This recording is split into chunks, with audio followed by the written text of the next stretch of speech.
right, coming up on 4 Verts today, I'm your host, Harrison Graham. I thought I would examine 3 big-name wide receivers that could be next to sign a big contract extension with some updates from training camps across the NFL. And I thought this was a good time to talk about this because DJ Moore just signed a big extension with the Chicago Bears, 4 years, $110 million.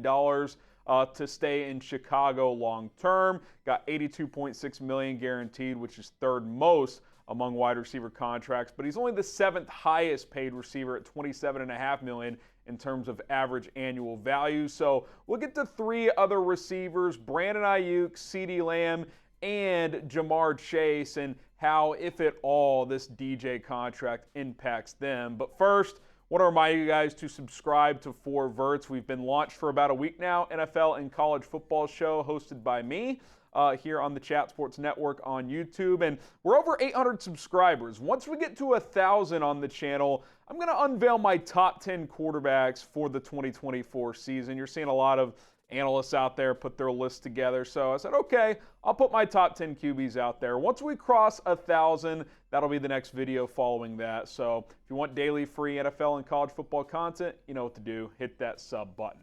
Okay, let's talk about CeeDee Lamb, the latest there, as he's kind of the top guy right now, in my opinion, that's in line to get a new contract, as the Cowboys and Lamb reportedly are negotiating right now. It sounds like between Lamb, Dak Prescott, and Micah Parsons, Lamb is the furthest along in terms of negotiations. There's been some reports out there that he could potentially be the second highest paid receiver in the NFL. I know our good friend Ricky on Twitter said he could get about $34 a year, which would be just under Justin Jefferson. But could he top Justin Jefferson on a new deal? Because Stephen Jones, vice president of the Cowboys, of course, the son of Jerry Jones, said that he wants more than $35 million per year. Said Micah Parsons does as well. In other words, they want to reset the market at their position. CeeDee Lamb wants to top Jamar Chase, or Justin Jefferson. We'll talk about Jamar Chase in a second.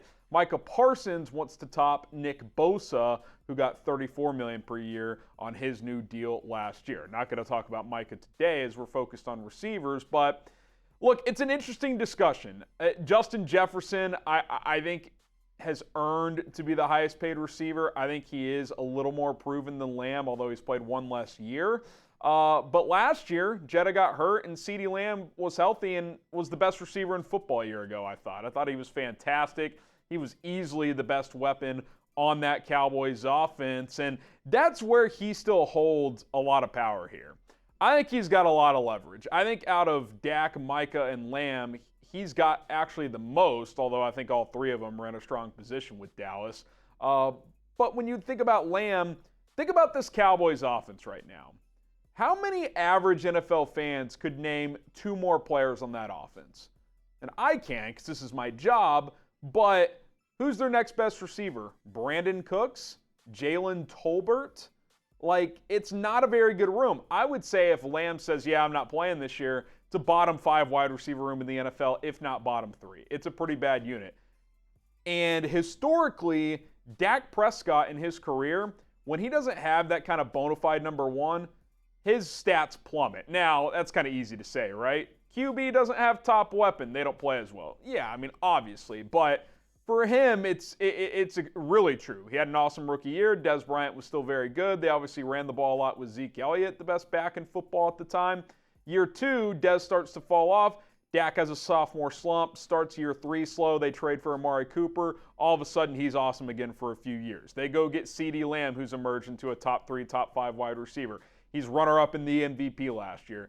I'm not saying Dak stinks without him. I'm just saying if you're the Cowboys and you're serious about trying to contend this year, you can't really afford to mess around with CeeDee Lamb, who's in the final year of his rookie contract. Like, I don't think he would do this, but if he threatens to sit games, this offense will struggle without him. I mean, what are they going to do?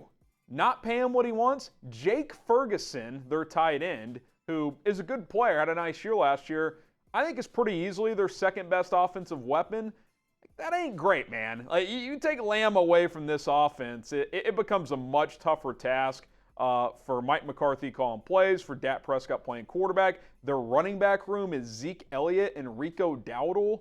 It's just not a talented offense at the skill positions without CeeDee Lamb. So, quite frankly, I think he gets paid. I think he becomes the second highest paid wide receiver. I do think Dallas will probably end up winning that battle, but it'll be close. I think CeeDee Lamb is going to sniff Justin Jefferson money, and if he topped him, it wouldn't completely shock me. I think out of these three guys we're talking about today, based on 4 years in the NFL, the leverage he has over the Cowboys, I don't think Dallas is really going to have much of a choice here. Okay, Brandon Aiyuk.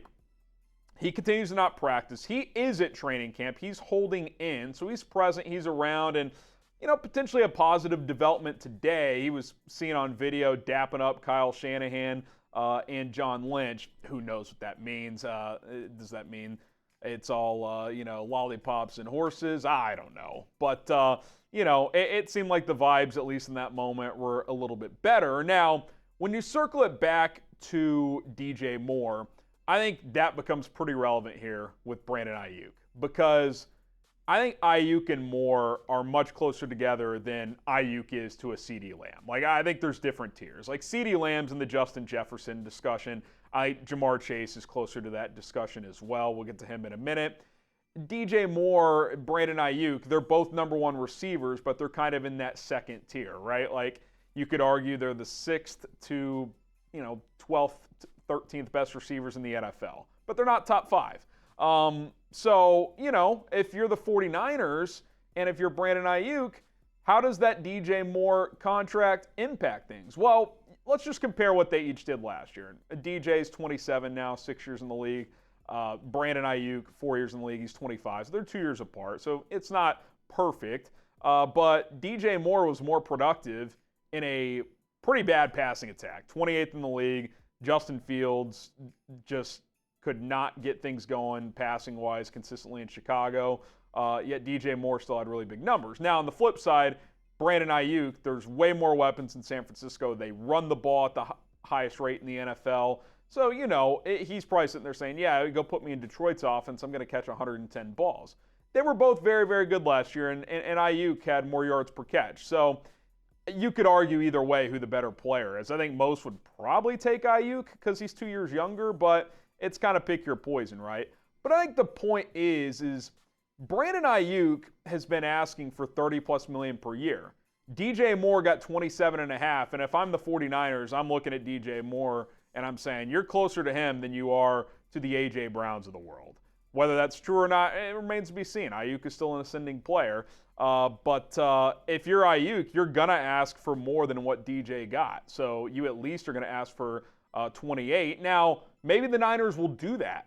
Like, if Aiyuk will come down to 28 when he's reportedly been asking for 30+, maybe the Niners are like, listen, man, we want you. We want to keep you. You're a winning player. We are trying to win a Super Bowl this year. You can help us do that.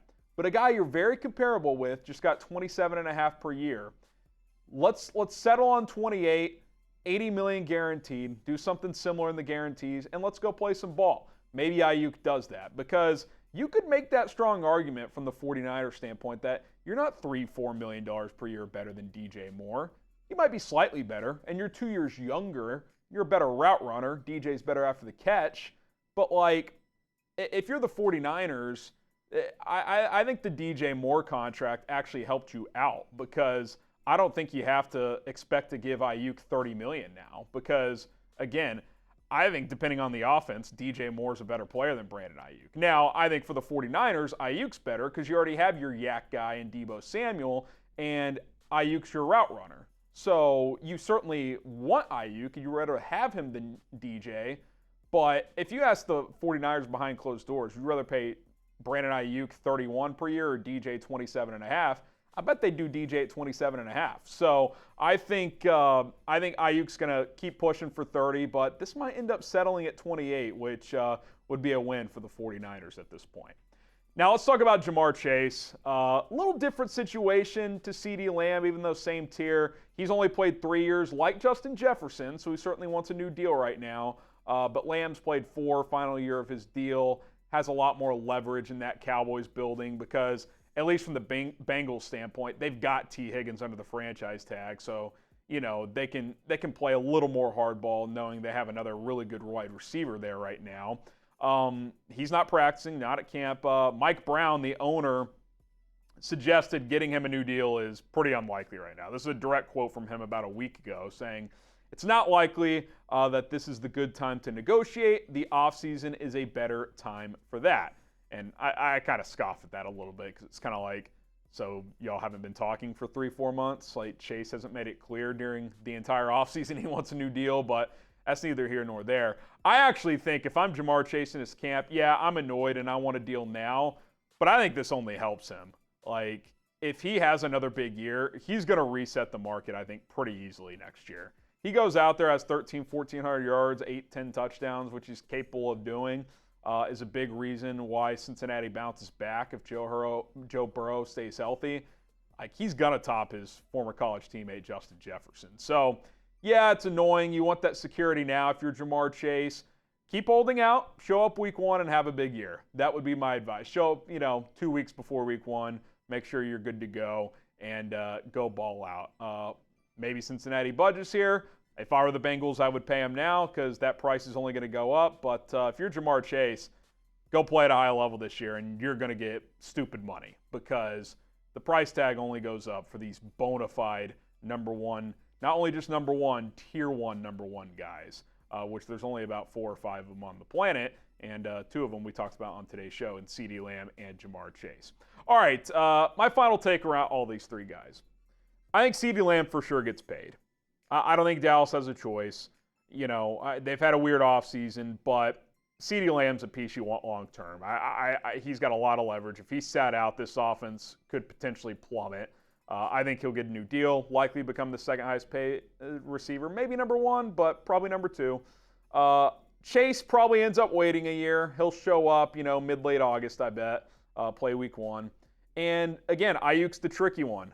I think the 49ers would do $28 million, settle there. And if you're Aiyuk, that's a pretty good deal, man. If you get top 5 guaranteed money, like maybe it's just under DJ's 82.6, but more than Amon-Ra St. Brown 77. Like if you get 78, 80 million guaranteed, you're 25, man. Just take it. Or maybe if you're Aiyuk, you just do a 3-year extension instead of 4. That way you can still hit the market again at 28 years old. Like maybe that's the compromise you make from your camp. Say, okay, I won't take 30, I'll take less, but we're doing 3 instead of 4 years so I can hit the market again. Boom, win-win. That's definitely a possibility. So that's where things sit right now. DJ Moore, the latest receiver to sign his new deal. Again, subscribe to 4 Verts. We'll continue to monitor everything surrounding the National Football League. We'll ramp up some more college football once we get closer to the college football season. And once we get to 1,000 subs on the channel, Harrison's top 10 quarterbacks heading into 2024, I will unveil my list. That's all for now. We'll see you guys soon.